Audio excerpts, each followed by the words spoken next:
Hi friends, welcome to perfect study YouTube channel. So మనం mixed one line series అయితే చూస్తున్నాము. So దానిలో భాగంగా ఈరోజు సెకండ్ క్లాస్ చూస్తున్నాము. అండ్ అలాగే స్టాటిక్ జీకే సిరీస్ కూడా మన ఛానల్లో చేయడం జరుగుతుంది. ఇంకా ఎవరైనా క్లాసెస్ కనుక చూడనట్లయితే ఛానల్లో ప్లేలిస్ట్ ఉంటుంది, వెళ్ళి చూడండి. అండ్ ఈరోజు మనము మిక్స్డ్ జీకే అంటే జాగ్రఫీ, హిస్టరీ అండ్ పాలిటీకి సంబంధించిన ప్రీవియస్ ఇయర్ క్వశ్చన్స్ చూస్తున్నాము. సో మనకు ఎగ్జామ్స్లో ఎలా అడుగుతున్నారు, సో ఇప్పుడు రాబోయే ఎగ్జామ్లో ఎలా అడగడానికి ఛాన్సెస్ ఉన్నాయనేది మీకు ఒక ఐడియా అయితే వస్తుంది. సో కాబట్టి ఎవరు మిస్ చేయకుండా ప్రతి క్లాస్ని కూడా యూస్ చేసుకోండి. సో ఈరోజు క్లాస్ కనుక మనము స్టార్ట్ చేసినట్లయితే చూడండి ఫ్రెండ్స్, ఈరోజు మనము మిక్స్డ్ జీకేకి సంబంధించి సెకండ్ క్లాస్ అయితే చూడబోతున్నాము. సో చూద్దాము. మనము క్వశ్చన్స్ వచ్చేసి ఫస్ట్ క్వశ్చన్ వచ్చేసి ఇక్కడ ఏమడిగారంటే the inner layer of the earth is called అని అడిగారు. So the inner layer of the earth is called as core అంటారు ఫ్రెండ్స్. సో యాక్చువల్గా మనకు ఎర్త్లో చూసుకున్నట్లయితే 3 లేయర్స్ ఉంటాయి. సో మనకు చూడండి, ఇక్కడ నేను డ్రా చేసి చూపిస్తాను. మనకు outer most layer is called as crust అంటారు, దీన్ని క్రస్ట్. అండ్ తర్వాత లేయర్ వచ్చేసి మనకు మ్యాంటిల్ అంటారు. అండ్ అలాగే ఇంకా మనకు innermost layer of the earth is called as core. So మనకు crust, mantle, core, these are the 3 layers మనకు ఎర్త్లో ఉండడం జరుగుతుంది.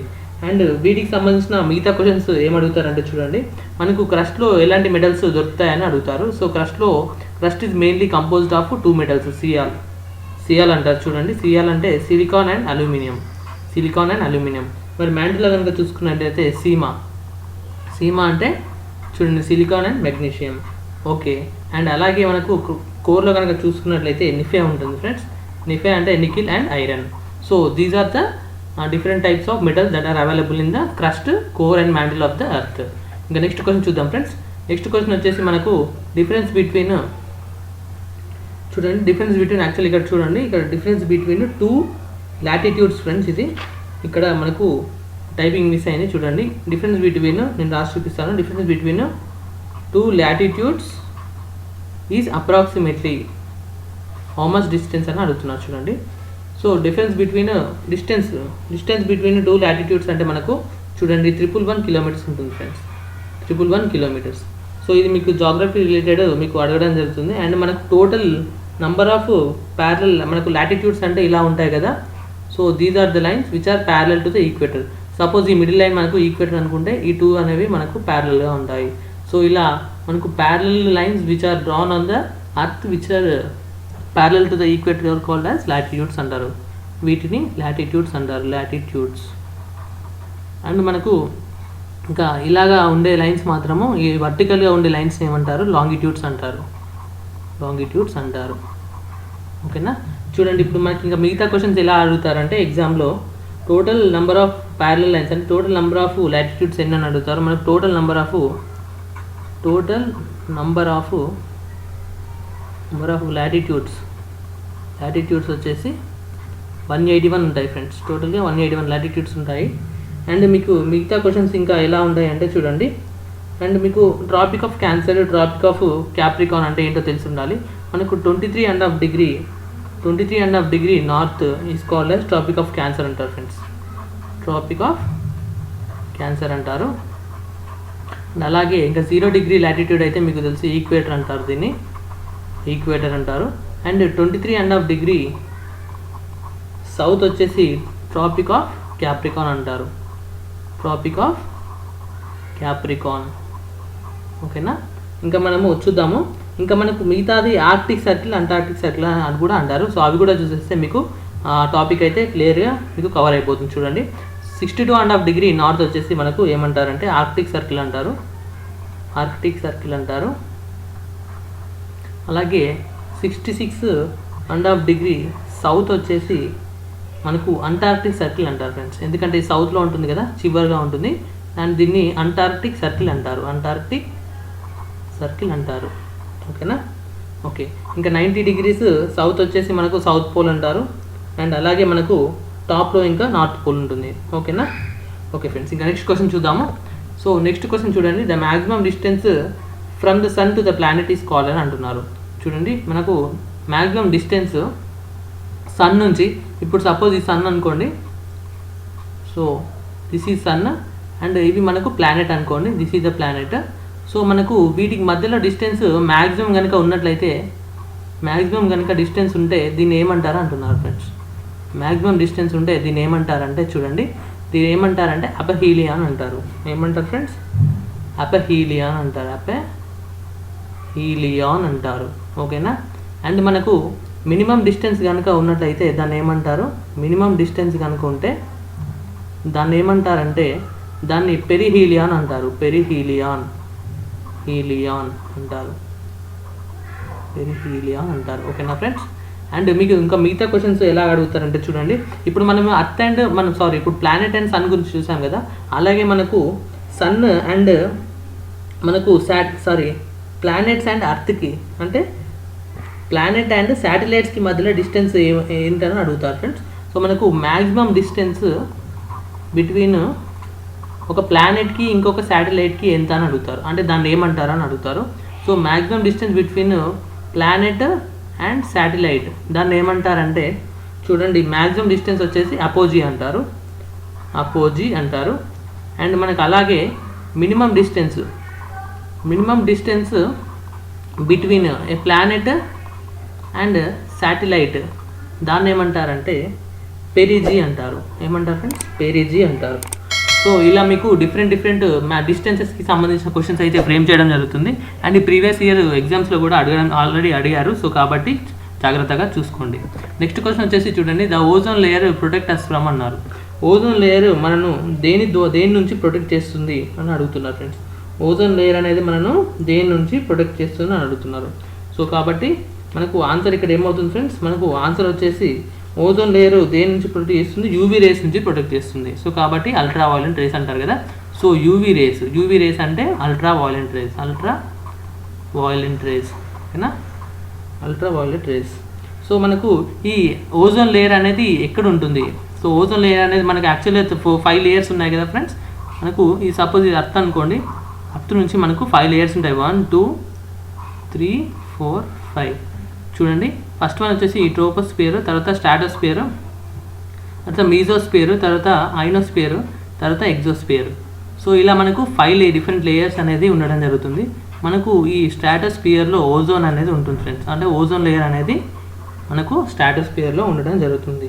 ఓకేనా? అండ్ మనకు వెదర్కి సంబంధించిన కండిషన్స్ మొత్తం ఇప్పుడు సపోజు థండర్స్ కావచ్చు, లైట్నింగ్ కావచ్చు, డ్యూరింగ్ ద రెయిన్ఫాల్ టైంలో మనకు ఈ రెయిన్ఫాల్ కావచ్చు, ఇలా మనకు అన్ని వెదర్ కండిషన్స్ అన్నీ మనకు ఎక్కడ ఉంటాయంటే ట్రోపోస్ఫియర్లో ఉండడం జరుగుతుంది. అండ్ అలాగే మనకు రేడియో వేవ్స్ ఎక్కడి నుంచి రిఫ్లెక్ట్ అవుతాయి అంటారు. రేడియో వేవ్స్ అనేది రిఫ్లెక్ట్ ఎక్కడి నుంచి అవుతాయి? ఐనోస్ఫియర్ నుంచి రిఫ్లెక్ట్ అవుతాయి. ఓకేనా? ఐనోస్ఫియర్ నుంచి రిఫ్లెక్ట్ అవ్వడం జరుగుతుంది. సో ఇవన్నీ మీకు ఇంకా ఈ లేయర్స్కి సంబంధించిన క్వశ్చన్స్. సో మనం ఆన్సర్ చూసాం కదా friends, ozone layer protects from UV rays. ఓకేనా? UV rays. నెక్స్ట్ క్వశ్చన్ చూద్దాము, the highest peak of India ఏదని అడుగుతుంది friends. The highest peak of India అంటే చూడండి, మనము ఏవి టిక్ చేయాలి? మనం హైయెస్ట్ పీక్ ఆఫ్ ఇండియా అంటే మనకు వచ్చేసి ఏంటి ఫ్రెండ్స్? K2. ఏంటి? K2. లేదంటే ఇంకా మనము ఆప్షన్లో మీకు కంచన్జంగా ఉంటుంది, కంచన్జంగా కూడా మార్క్ చేయొచ్చు depending upon the option. Kanchenjunga. ఓకేనా? జంగా. ఓకే. సో కాబట్టి మీరు చూడండి, ఇది మీకు ఆప్షన్స్లో ఎలా ఇస్తే మీకు అలా టిక్ చేయాల్సి ఉంటుంది. మనము వరల్డ్లో మనకు హైయెస్ట్ వచ్చేసి ఏంటంటే, వరల్డ్లో హైయెస్ట్ మౌంటైన్ వచ్చేసి హైయెస్ట్ మౌంటైన్ రేంజ్ వచ్చేసి ఏంటంటే మౌంట్ ఎవరెస్ట్. మరి దీని హైట్ ఎంత అంటే చూడండి, 8848.86. ఇది రీసెంట్గా 86 అనేది చైనా ఉన్న నేపాల్ మరొకసారి దాన్ని మెజర్ చేసి 0.86 ఎక్కువగా ఉందని చెప్పడం జరిగింది. సో కాబట్టి మనము 8848.86 అని గుర్తుపెట్టుకోవాలి. ఓకేనా? ఇది మనకు అన్డిస్ప్యూటెడ్ అని అడిగితే మాత్రం, అన్డిస్ప్యూటెడ్ ఏరియా అంటే మనకు POK area, Pakistan occupied Kashmir ఉంది కదా. సో అన్డిస్ప్యూటెడ్ ఏరియా అని అడిగితే మీరు K2 అని పెట్టాలి. లేదంటే మనము ఆప్షన్లో కంచన్జంగా ఉంటే కంచన్జంగా అనేది మీరు టిక్ చేయాలి. ఓకేనా? ఇంకా మనం నెక్స్ట్ వన్ చూద్దాం ఫ్రెండ్స్. నెక్స్ట్ వన్ వచ్చేసి చూడండి, ద యంగ్ ఇండియా అనేది ఎవరి ద్వారా ఎడిటింగ్ చేయడం జరిగింది అంటే ఈ న్యూస్ పేపర్ అనేది ఎవరు దీన్ని ఎడిటింగ్ చేశారని అడుగుతారు. చూడండి, యంగ్ ఇండియా అనేది మనకు యాక్చువల్గా చూడండి మనకు during the time of 1919 Mahatma Gandhi గారు దీన్ని ఎడిటింగ్ చేయడం జరిగింది. సో కాబట్టి ఆన్సర్ ఏమవుతుంది? మహాత్మా గాంధీ అనేది ఆన్సర్ అవుతుంది. గాంధీజీ గారు దీనికి ఎడిటింగ్ చేశారు. ఓకేనా. అండ్ అలాగే గాంధీజీ గారు మిగతా న్యూస్ పేపర్స్ ఎడిటింగ్ చేసిన న్యూస్ పేపర్స్ ఏంటంటే చూడండి, ఒకటి ఇప్పుడు యంగ్ ఇండియా ఒకటి చూసాం కదా, నెక్స్ట్ హరిజన్ అనేది ఒక పేపర్, ఇది కూడా గాంధీజీ గారు ఎడిటింగ్ చేయడం జరిగింది. అండ్ అలాగే ఇండియన్ ఒపీనియన్. సో ఇవన్నీ కూడా మీకు చాలా ఇంపార్టెంట్ ఎగ్జామ్ రిలేటెడ్, ఎందుకంటే మీకు ఈ గాంధీజీకి రిలేటెడ్ క్వశ్చన్స్ చాలా ఇంపార్టెంట్. ప్రతి ఎగ్జామ్లో కూడా గాంధీజీకి రిలేటెడ్ క్వశ్చన్స్ అడగడం జరుగుతుంది. ఓకేనా. ఇంకా నెక్స్ట్ క్వశ్చన్ చూద్దాము. నెక్స్ట్ క్వశ్చన్ వచ్చేసి moderates and extremists separated in which session అంటారు. అంటే మోడరేట్స్ అంటే మీకు ఇప్పుడు ఐఎన్సీ సెషన్స్ మీకు చెప్పాను కదా క్లాస్లో, ఐఎన్సీ సెషన్స్ ఇండియన్ నేషనల్ కాంగ్రెస్లో ఏమవుతుందంటే మోడరేట్స్ అండ్ ఎక్స్ట్రీమిస్ట్స్ అని టూ టైప్స్ ఆఫ్ పీపుల్గా డివైడ్ అయిపోతారు. ఎందుకంటే మోడరేట్స్ వాళ్ళ ఆలోచనలు, ఎక్స్ట్రీమిస్ట్స్ వాళ్ళ ఆలోచనలు అనేది డిఫరెంట్గా ఉంటాయి. సో మోడరేట్స్ అనే వాళ్ళు దాదాపు ఎలా అంటే ఒక సాఫ్ట్ వేలో బ్రిటిషర్స్ని కన్విన్స్ చేసే విధంగా వాళ్ళు ఆలోచిస్తారు. కానీ మోడరేట్స్ వచ్చేసి రెవల్యూషన్ చేయాలి, బాయ్కాట్ చేయాలి, సో ఎలాంటి ఆలోచనలతో ఎక్స్ట్రీమిస్ట్ అయితే ఉంటారు. సో వీళ్ళ ఆలోచనలు వల్ల ఎప్పుడు ఏ ఐఎన్సీ సెషన్లో డివైడ్ అయ్యారని అడుగుతారు ఫ్రెండ్స్. మనకు వీళ్ళు ఐఎన్సీ సెషన్లో డివైడ్ అయ్యారంటే మనకు సూరత్ సెషన్ అంటారు. దాని ఆన్సర్ వచ్చేసి సూరత్ సెషన్. ఇది ఏ ఇయర్లో జరిగిందంటే 1907లో జరిగింది. అండ్ ఈ సెషన్ని ఇంకో విధంగా ఏమంటారంటే సూరత్ స్ప్లిట్ అంటారు. ఎందుకంటే ఇద్దరు స్ప్లిట్ అయిపోయారు కదా, మోడరేట్స్, ఎక్స్ట్రీమిస్ట్స్. సో కాబట్టి ఈ సెషన్ ఏమంటారు, సూరత్ స్ప్లిట్ సెషన్ అంటారు. నెక్స్ట్ క్వశ్చన్ చూద్దాము. Title Kaisar i Hind was given to ఈ టైటిల్ కేసరే హింద్ ఉంది కదా, టైటిల్ కేసరే హింద్. సో ఈ టైటిల్ ఎవరికి ఇచ్చారని అంటున్నారు. సో ఈ టైటిల్ వచ్చేసి మహాత్మా గాంధీకి ఇవ్వడం జరిగింది. మహాత్మా గాంధీకి బ్రిటిష్ పీపుల్ ద్వారా ఇవ్వడం జరిగింది. సో ఓకేనా. అండ్ ఈ కేసరే హింద్ టైటిల్ని మహాత్మా గాంధీ మళ్ళీ రిటర్న్ చేస్తాడు. Why? Because actually non cooperation movement అనేది చేయడం జరుగుతుంది మనకు 1920లో. During the time of 1920 the non cooperation movement will be taken place with the help of with Mahatma Gandhi. And ఈ 1920లో ఏమవుతుందంటే 1922లో చౌరీ చౌరా ఇన్సిడెంట్ అనేది జరుగుతుంది యూపీలో, ఉత్తరప్రదేశ్లో. చౌరీ చౌరా మూమెంట్ అనేది మనకు యూపీలో చేయడం జరుగుతుంది. సో ఈ ఇన్సిడెంట్లో ఏమవుతుందంటే పోలీస్ స్టేషన్లో ఫైర్ మనకు బ్రతుకుండగానే పోలీస్ స్టేషన్లో పోలీస్ పీపుల్ అయితే, బ్రిటిష్ వాళ్ళు అయితే చనిపోవడం జరుగుతుంది. సో అది చూసిన గాంధీజీ ఏం చేస్తారంటే దీన్ని క్విట్ చేసిన తర్వాత ఏమవుతుందంటే ఇక్కడ మనకు యాక్చువల్లీ వీళ్ళు నాన్ కోఆపరేషన్ మూవ్మెంట్ చేద్దాం అనుకున్నారు కదా గాంధీజీ వాళ్ళు, కానీ ఈ ఇన్సిడెంట్ అవ్వడంతో వాళ్ళు ఏం చేస్తారంటే ఇంకా ఈ టైటిల్ని కూడా రిఫ్యూజ్ చేయడం జరుగుతుంది ఫ్రెండ్స్. అలా ఓకేనా. ఇంకా ఇప్పుడు గాంధీతో పాటు ఇంకా మిగతా వాళ్ళు ఎవరు టైటిల్ని మళ్ళీ రిటర్న్ బ్యాక్ ఇచ్చారంటే రవీంద్రనాథ్ ఠాగూర్కి ఏ టైటిల్ ఇచ్చారంటే చూడండి, నైట్హుడ్ టైటిల్ ఇవ్వడం జరిగింది. నైట్హుడ్ టైటిల్ ఇవ్వడం జరిగింది. సో నైట్హుడ్ టైటిల్ అంటే ఏంటంటే ఈ సర్ అంటారు కదా, సర్ రవీంద్రనాథ్ ఠాగూర్. సో యాక్చువల్గా ఈ నైట్హుడ్ టైటిల్ సర్ అనేది కూడా మళ్ళీ వీళ్ళు రిటర్న్ బ్యాక్ ఇవ్వడం జరిగింది. మహాత్మా గాంధీ ఒకరు అండ్ తర్వాత రవీంద్రనాథ్ ఠాగూర్ గారు ఒకరు. ఓకేనా. నెక్స్ట్ క్వశ్చన్ చూద్దాము. ద బ్యాటిల్ ఆఫ్ ప్లాసీ అనేది ఏ ఇయర్లో ఫాట్ చేశారు? బ్యాటిల్ ఆఫ్ ప్లాసీ వచ్చేసి మనకు 1757లో ఇది జరిగింది. ఓకేనా. అండ్ మరి ఎవరెవరికి మధ్యలో జరిగింది? యాక్చువల్గా బ్రిటిషర్స్కి the battle of Plassey was fought between Britishers versus Siraj-ud-Daulah.